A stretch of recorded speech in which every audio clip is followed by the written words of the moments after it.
श्री सद्गुरुनाथ महाराज की जय. प्रार्थनेची आवश्यकता.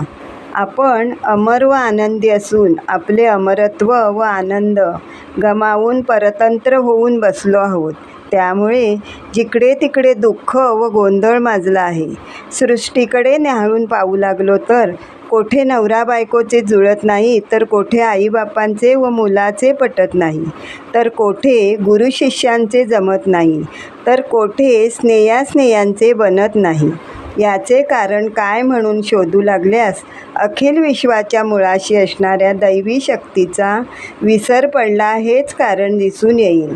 ते आपले अमरत्व व आपला आनंद परत आपल्याला मिळण्यासाठी त्या दिव्य शक्तीचीच प्रार्थना केली पाहिजे.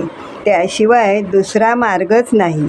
त्या शक्तीने म्हणजे दैवी प्रेमाने सर्व प्रश्न सुटू शकतात, परंतु ते प्रेम जागृत करण्याचे सामर्थ्य केवळ आत्मज्ञानी लोकांमध्येच असते.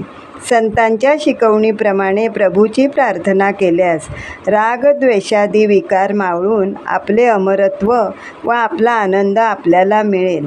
परमात्मा दीनांचा नाथ आहे. आपण दीन झालो तर तो आपला नाथ होतो. त्याला करुणा येईल अशीच आपण नम्रपणाने प्रार्थना केली पाहिजे.